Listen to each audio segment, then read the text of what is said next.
Lisa? Yun yung kabit mo dati? Huwag ka na magpalinis, Lando!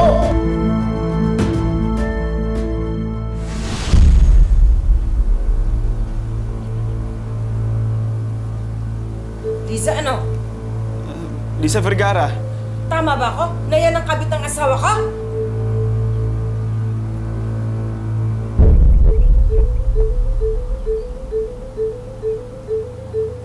Matagal na kami hindi nagkikita ni Lando. Mali ka ba kung may iba pa siyang babae? Ha?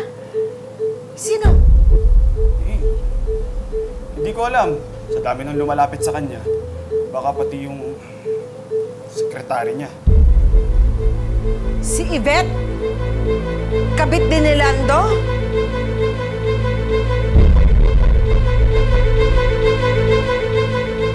Sabihin mo nga sa akin ang totoo, pareng Eman. Sino ba ang kabit ni Lando? Si Yvette o yung babaeng yan? Hindi ko talaga alam, Maring Josie. Alam mo, mabuti pa, Maring Josie, umuwi ka na lang. Si pareng Lando na lang yung kausapin mo tungkol dyan. Total, siya naman asawa mo.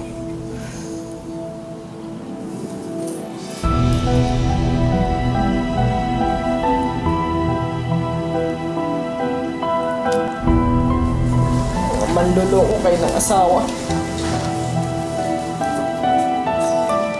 Oh, asa si Maring Josie?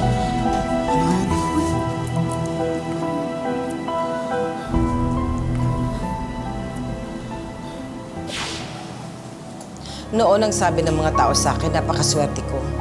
Dahil si Lando ang mapapangasawa ko. Bakit daw? Mabait, magalang, responsable, masipag.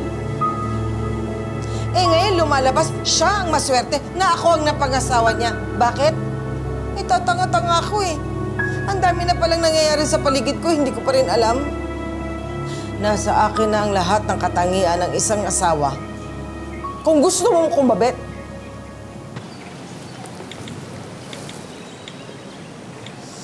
Ano na bang sabi ni Eman? wala siyang sinabi kung sino yung kabit. Pero kinonfirm niya na may kabit. Alam mo, ang alam ko yung Yvette eh. Kasi siya yung nasa beach eh. Dinuro-duro ako, sabi sa akin, ano ngayon, kung kabit ako ni Lando. Kaya alam ko talaga siya. Eh bakit may lumalabas na ganito? Kasi Mars, pwede rin namang dalawa. Pwedeng dalawa yung kabit ni Lando eh. Wala pa ba? Eto, ayan.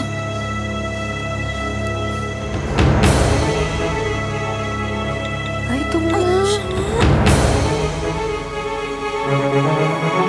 Ay! Alam mo, ito feeling ko, papatulan niya ni Lando. Social eh. Mukha nga, oh. Naguguluhan ako. Eh, paano yung Yvette? May Yvette na may Lisa pa. Paano ngayon yan? Hindi ko yata kaya. Na malaman kung sinong dalawa o makaharap man lang kung sino yung magiging kabit asawa ko.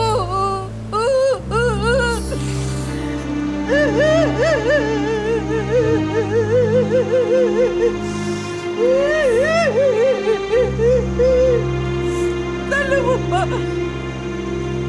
Sino ba kasi sa kanilang dalawa? Mars, naiintindihan kita. Kasi ilang beses na rin ako nalagay dyan sa sitwasyon mo. Pero kung sa akin lang, asawa mo si Lando eh. Dapat kayo pa ring dalawa. Tsaka ang dami-dami yun ang pinagdaanan, ha? Laban mo.